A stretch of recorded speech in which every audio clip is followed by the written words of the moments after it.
azalinya memang Allah tetapkan 5 waktu. Tapi ketika mewajibkan kepada Nabi 50 waktu, nah ini ngarannya mu'allaq. 50 waktu itu ada hubungannya dengan bolak-baliknya Nabi dari langit ke-6 ke hadiratullah, balik ke-6 kadang sampai 9 kali bolak-balik. Akhirnya jadilah 5 waktu. Nah 5 waktu ini ketetapan Allah pada masa azalinya. Terus kenapa seperti itu? Ini untuk menjelaskan keistimewaan Nabi kita di sisi para malaikat, yang mana Nabi diwajibkan sholat 50 waktu. Namun Nabi meminta keringanan. Akhirnya Allah ringankan menjadi 5 waktu. Sementara pahalanya masih pahala 50 waktu. Kewiyannya dikurangi, pahalanya tetap. Ini kan keistimewaan Nabi kita di sisi para malaikat. Karena para malaikat ketika diciptakan oleh Allah diperintahkan untuk beribadah kepada Allah. Ada yang diperintahkan berdiri, maka dari mulai diciptakan sampai hari kiamat ibadahnya cuma berdiri doang. Ada para malaikat yang diciptakan, mulai diciptakan disuruh beribadah hanya sujud. Mulai diciptakan sampai hari kiamat sujud doang. Artinya tidak ada keringanan memendang rumah atau berada di posisi awak dada. Dari mulai diciptakan sampai hari kiamat sujud, rukuk, duduk, tahiyat. Sedangkan Nabi kita diwajibkan 50 rakaat, 50 waktu, tapi Nabi memohon keringanan. Maka Allah pun menerima permohonan Nabi, akhirnya jadi 5 waktu. Yang mana pahalanya tetap 5 waktu kita lakukan sebanyak, tapi pahalanya sama seperti 50 waktu. Berarti kalau kita sembahyang maghrib tadi, sewaktu sembahyang maghrib, tapi nilai pahalanya sama seperti sholat maghrib 10 waktu. Jadi alangkah meruginya orang yang kada sholat sembahyang.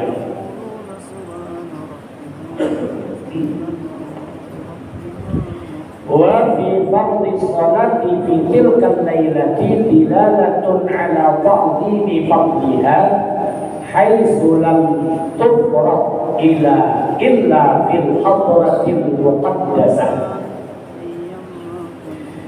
Kemudian difardukannya sholat itu terjadi pada malam Nabi di Isra Mi'raj. Ini dalil menunjukkan atas keagungannya fadilah sholat, keagungan dari keistimewaan ibadah sholat. Karena ibadah sholat tidak difardukan kecuali langsung di hadirat muqaddasah. Artinya ketika Nabi sudah munajat ketika di Mi'raj, Nabi sedang munajat kepada Allah. Ketika itu pada malam itu diwajibkan ibadah sholat. Wa kana fi waqti munajatihi sallallahu alaihi wasallam li rabbih. Kewajiban sholat itu pada malam Nabi diisrakan ketika tepat pada waktu Nabi munajat kepada Allah. Lianna fa'ilaha yunaji rabbah. Karena orang yang melaksanakan sholat, ia sedang munajat kepada Tuhan. Jadi ketika kita sholat, itu kita sedang munajat kepada Tuhan kita. Jika kita melaksanakan sholat, kita sedang munajat kepada Allah. Kebetulan pula kewajiban sholat itu pada waktu Nabi munajat kepada Allah. Di malam Nabi diisrakan, dimi'rajkan, pas ketika Nabi sedang munajat diwajibkan sholat, dan ibadah sholat itu juga adalah ibadah ketika seorang hamba sedang munajat kepada Tuhannya. Innamal musalli munajin rabbah. Hanya saja orang yang sholat itu adalah sedang munajat kepada Tuhannya. Berbeda dengan ibadah-ibadah lainnya. Kalau ibadah lainnya diwajibkan itu melalui perantara malaikat Jibril yang membawa wahyu. Sedangkan sholat ini langsung di hadirat muqaddasah, di hadirat Allah yang maha suci. Nabi langsung menerima titah perintah wajib sholat. Maka pantas sholat itu adalah tiang agama. Sholat itu adalah kepalanya dari segala ibadah wajib. Wa huwa maqbulun alaihi, dan Allah menerima munajatnya seorang hamba. Jadi ketika seorang hamba melaksanakan sholat, ia sedang munajat kepada Tuhannya, dan Allah akan menerima munajatnya. Yaqul hamidani abdi, asna alayya abdi, majaddani abdi. Ya Allah. Jadi ketika kita sedang sholat, kita munajat kepada Allah, maka Allah berfirman, "Nih hambaku sedang memuji aku, nih hambaku sedang memuja aku, nih hambaku sedang memuliakan aku." Ujar Allah. Jadi ketika kita sembahyang itu kita munajat, apa yang kita munajatkan Allah Ta'ala kabulkan, Allah Ta'ala jawab munajat kita itu. Hambaku memujiku, hambaku memujaku, hambaku memuliakan aku. Sampai kapan? Malam yu'raf anhu ta'ala biqalbihi biltifatihi ila ghairihi. Selama si hamba tidak berpaling kepada yang lain selain Allah. Jadi ketika kita sembahyang, sholat, selama hati kita tidak berpaling kepada selain Allah, selama itu Allah menyebut hamidani abdi, asna alayya abdi, majaddani abdi. Tapi ketika hamba itu berpaling hatinya ketika ia sholat kepada yang lain selain Allah, maka Allah pun berpaling juga. Maka ketika kita hendak mengawali sembahyang, sebelum musalli, para ulama disuruh untuk membaca Qul a'udzu birabbin nas, supaya terhindar dari bisikan-bisikan syaitan. Karena kita apabila beribadah sembahyang, itu setan itu membisik-bisikkan dalam hati kita. Supaya apa? Kita lalai, sehingga kita pun mengingat apa yang dibisikkan oleh syaitan. Diingat lagi siapa yang disembah. Diingat lagi dia sedang munajat, dia sedang berhadapan dengan siapa, diingat lagi. Maka sebelum takbir baca Qul a'udzu birabbin nas sampai habis, dengan harapan mudah-mudahan terhindar dari godaan was-was dari syaitan. Kadang-kadang kita sembahyang itu sesuatu yang tidak pernah kita ingat, pas ketika sembahyang jadi kita ingat. Bahkan kadang-kadang sesuatu yang mungkin puluhan, 20, 40 tahun yang lalu yang kita tidak pernah ingat, tiba-tiba aja angkat musalli dan ingat, langsung tak ingat. Berhari diisi kawan, mandi bersamaan di parit, Nah sampai begini kada kamu lagi kawan dan 50 tahun. Padahal sebelumnya musuh ingat hal itu. Sampai bayang tidak kawan 50 tahun berdiri. Sawat mandi antara jangan diparit. Ingat nanti suara kita tamu hidup kau ini awal dan sebagainya. Jadi memang orang yang ada sebagainya itu berusaha syaitan itu untuk memalingkan hati kita dari itu. Maka ketika hati kita berpaling kepada selain Allah, Allah berpaling. Jadi selama kita beribadah, kita senantiasa ingat jangan berpaling kepada selain Allah. Ujar almarhum Ayah Muiz, apabila kita beribadah pasti ingat nang lain berbulik bahasa. Aku kadang akan ingat kawanku yang 50 tahun yang lalu kalau kada Allah nama ingatkan. Itu itikadnya. Berarti kita boleh ulang ingat ulang Allah Ta'ala. Pokoknya setelah ingat apa saja, aku tidak akan ingat hal itu kalau tidak Allah mengingatkan.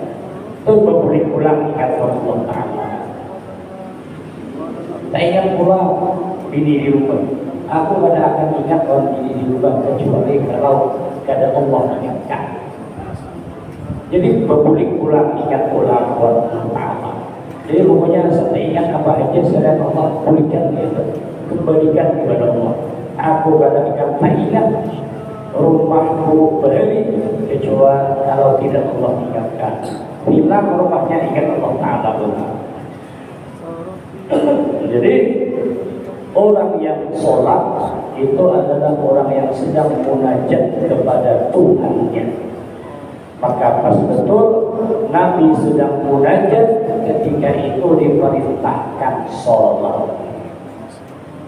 Nah, jadi kewajiban sholat itu terjadi ketika Nabi diisrakan. Ada sebagian paham orang dan urut saya memang ketemu langsung orang yang punya pemahaman bahwa kita itu makrifat dulu, sembahyang kaina, ibadah kaina, makrifat dulu. Bila mana sudah makrifat, hanya sembahyang. Dalilnya mana? Dalilnya ujiannya Nabi itu makrifat dulu. Setelah Nabi makrifat, kemudian diisrakan, barulah diwajibkan sembahyang. Jadi Nabi itu ketika diisrakan hanya wajib sembahyang. Sebelum Isra Mi'raj tidak ada kewajiban sembahyang. Berarti ketika Nabi diangkat menjadi Nabi itu makrifat dulu ya, ujarnya. Kenapa itu? Karena ia tidak pernah membaca tarikh sejarah bahwa Nabi itu sebelum diisra mi'rajkan Nabi sudah sembahyang mengikuti millah Nabi terdahulu, Nabi Ibrahim, 2 rakaat pagi, 2 rakaat sore. Setelah diwajibkan kefarduan sholat 5 waktu, hanya 5 waktu sehari semalam. Sebelum itu Nabi sudah sembahyang 2 rakaat pagi, 2 rakaat sore, mengikuti millah Nabi Ibrahim. Orang tadi apa?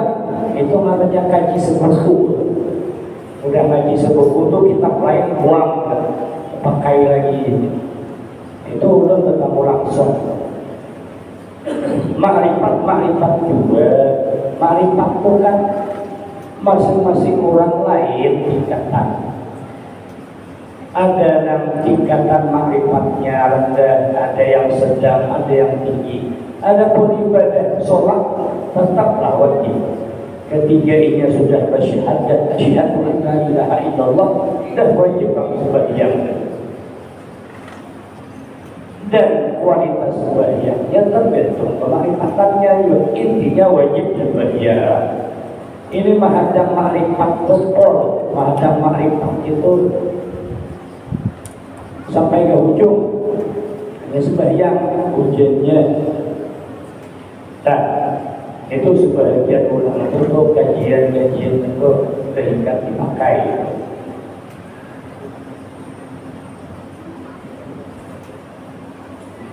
Wa fi sholati tahiyatul muluki jami'an as-sadiratu min ra'iyatihim. Semua jenis penghormatan kepada para raja yang terkumpul semuanya di dalam sholat. Jadi wa fi sholati tahiyatul muluki jami'an, di dalam sholat semua jenis penghormatan kepada raja ada. As-sadiratu min ra'iyatihim, semua penghormatan itu muncul dari rakyat mereka. Jadi kelakuan pekerjaan sholat yang kita lakukan, semua gawian sembahyang itu adalah gawian penghormatan kepada para raja. Penghormatan itu dilakukan oleh rakyat terhadap raja. Lianna tahiyatul arabi bisalam, karena sesungguhnya penghormatan orang Arab itu dengan ucapan salam. Jadi orang Arab apabila bertemu dengan sesama mereka, penghormatan mereka dengan salam. Dalam sembahyang salam ada.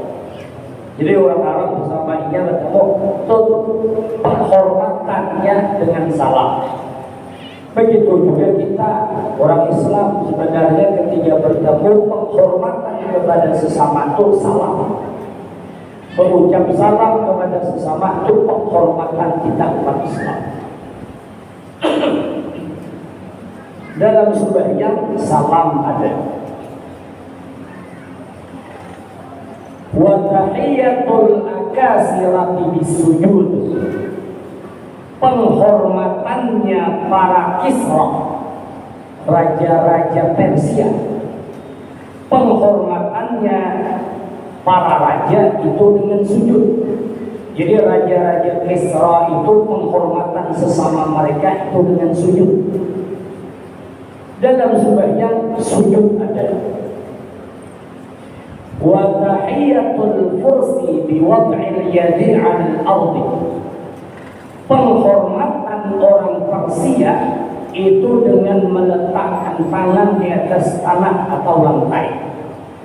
Orang Persia kalau ingin menghormati sesama mereka, mereka meletakkan tangan di atas lantai. Kita dalam sembahyang meletakkan tangan di atas sajadah atau lantai ada. Wa tahiyatul habasyati biwad'il yadi 'ala sadri, penghormatan orang Habasyah, Ethiopia, orang Habasyah sesama mereka itu dengan meletakkan tangan di atas dada. Jadi penghormatan mereka meletakkan tangan di atas dada. Ada yang itu. Dalam sembahyang meletakkan tangan di atas dada ada. Wa tahiyatur rumi bitankisir ra'si, dan penghormatan orang Romawi itu dengan menundukkan kepala. Dalam sembahyang menundukkan kepala ketika rukuk ada. Wa tahiyatul nubuwati bi raf'il asabi'i ma'ad du'a, dan penghormatan para nabi itu dengan mengangkat jari jemari disertai dengan doa. Jadi sesama para nabi ketika mereka bertemu saling menghormati, atau para penghormatan nabi kepada yang lainnya dengan mengangkat tangan jari jemari disertai dengan doa. Dalam sembahyang doa ada. Wa ghairi dzalika, dan selain yang demikian itu. Selain demikian itu banyak ayat. Kalau kita di Indonesia karena mayoritasnya umat Islam, penghormatan sesama kita dengan salam. Kalau penghormatan kenegaraan bagaimana? hormat lawan bendera, hormat lawan atasan, kayak aparatur pemerintahan, tentara, polisi, mangkat tangan dia lah hormat. Sebenarnya intinya mangkat tangan juga. Dalam sembahyang mangkat tangan ada. Bahkan orang-orang Mesir di masa Nabi Yusuf itu penghormatan rakyat mereka kepada atasan raja itu dengan meletakkan tangan di dada dan membungkukkan kepalanya. Itu penghormatannya. Bungkuk kepala, meletakkan tangan di atas dada. Jadi gawian ibadah kita, sembahyang kita nih, kelakuan, afal, perbuatan sholat itu adalah semuanya gawian-gawian penghormatan kepada para raja. Penghormatan kepada para raja seperti disebutkan. Kalau yang ada nundukkan kepala, ya nundukkan kepala. Ada yang meletakkan tangan di dada, ya meletakkan tangan di dada. Tapi penghormatan kepada para raja itu semuanya kelakuan di dalam sembahyang kita tunjukkan hanya kepada Allah. Salamnya ada, apalagi mengangkat tangannya ada, nundukkan kepala juga ada, meletakkan tangan di atas lantai sajadah juga ada. Jadi gawian sembahyang itu gawian penghormatan. Jadi semua gawian dalam sembahyang adalah semua gawian penghormatan yang kita tunjukkan hanya kepada Allah.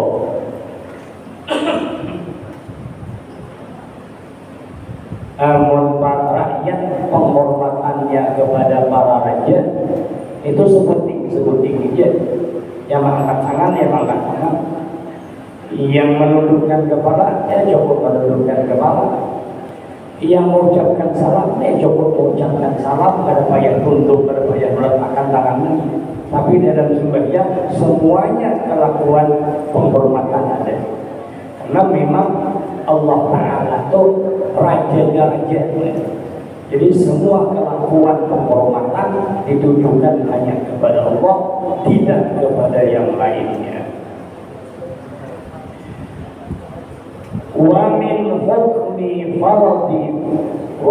hukmi fardhi salati tilka lailati aydan.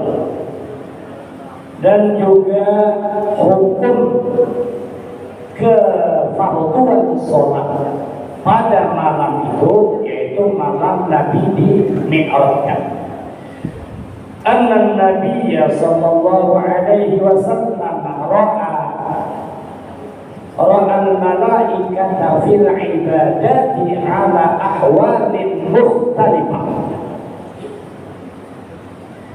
Bahwasanya Nabi ketika di Mi'rajkan, Nabi melihat para malaikat itu sedang dalam keadaan beribadah. Jadi Nabi melihat para malaikat dalam keadaan beribadah. Cuman ibadah yang dilakukan malaikat itu atas keadaan yang berbeda-beda, ada sama. Faminhumul qanimu daiman. Ada sebahagian malaikat yang ibadahnya hanya berdiri selama-lamanya. Mulai diciptakan sampai hari kiamat ibadahnya berdiri, itu Bang. Warraki'u daiman. Ada yang rukuk selama-lamanya. Wasajidu daiman. Ada yang sujud selama-lamanya. Wal musabbihu daiman. Ada yang bertasbih selama-lamanya. Wal mukabbiru daiman. Dan ada yang bertakbir selama-lamanya. Ila ghairi dzalika min jami'il azkar. Hingga selain dari itu, dari semua zikir-zikir. Jadi para malaikat itu ibadahnya beda-beda. Ada yang berdiri, ada yang rukuk, ada yang sujud, ada yang tahiyat, ada yang bertasbih, ada yang bertakbir, ada yang bertahlil, ada yang bertahmid. Mulai ini diciptakan sampai hari kiamat.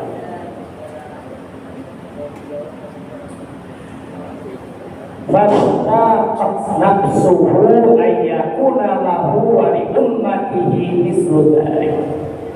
Jadi ketika Nabi melihat para malaikat yang beribadahnya beda-beda, timbul perasaan di dalam hati Nabi hendak juga beribadah. Yang ibadah dilakukan Nabi sama seperti kelakuan para malaikat. Nabi ingin sangat ibadah yang Nabi lakukan juga umat Nabi lakukan itu persis sama seperti ibadahnya para malaikat. Wa 'allamallahu minhu dzalika fa'aqahu Allahu misla ma aqala. Maka Allah ajarilah Nabi ibadah seperti ibadah yang dilakukan oleh para malaikat kepada Nabi.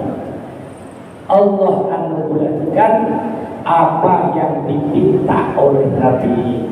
Makanya ibadah yang kita lakukan ada berdiri, ada rukuk, ada sujud, semuanya ada i'tidal, ada duduk, ada tasbih, ada tahmidnya di dalam sebanyak.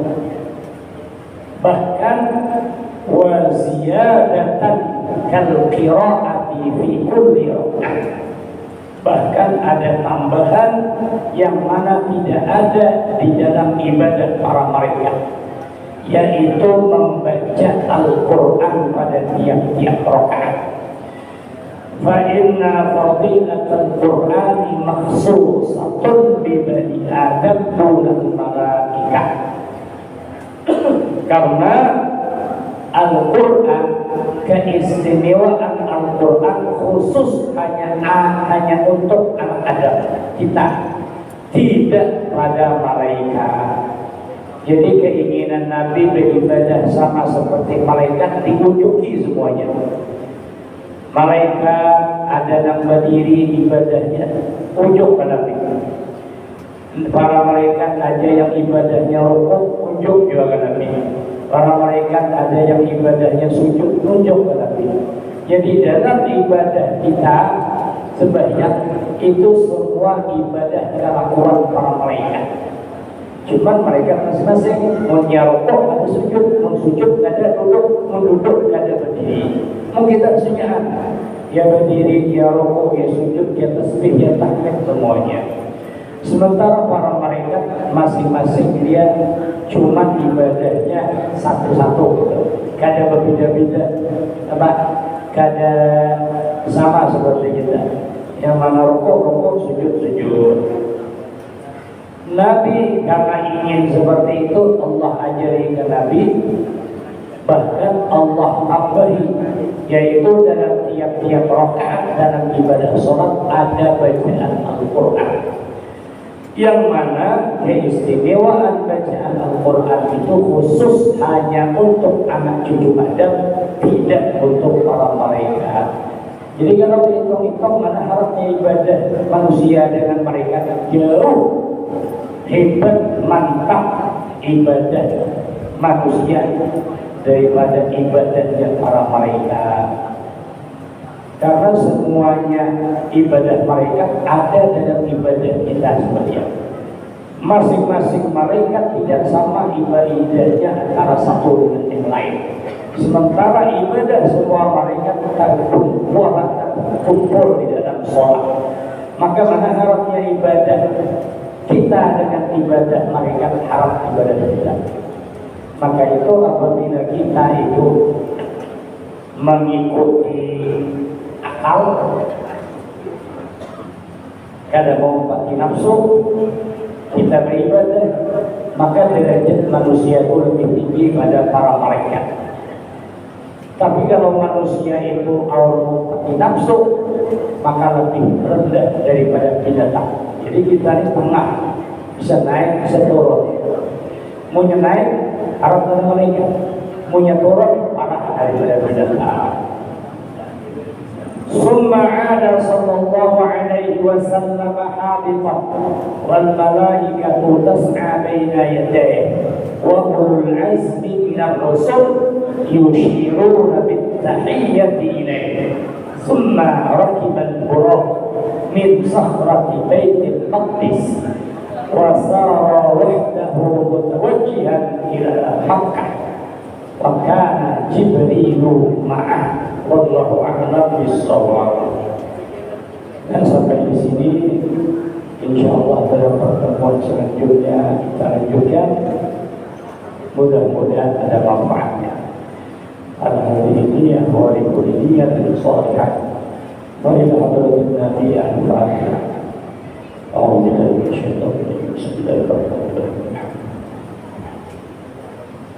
إياك نعبد وإياك نستعين. صراط المستقيم صراط الذين أنعمت عليهم غير المغضوب عليهم ولا الضالين. بسم الله الرحمن الرحيم. الحمد لله رب العالمين. صلى الله وسلم على أشرف الأنبياء والمرسلين سيدنا ومولانا محمد وعلى آله وأصحابه أجمعين. اللهم انفعنا بما علمتنا وعلمنا بما ينفعنا وزدنا علما نافعا وفقا وإليك وتوفيقا. اللهم أخرجنا من ظلمات الوهم وأكرمنا في نور الفهم. اللهم فقهنا في الدين وعلمنا التأويل.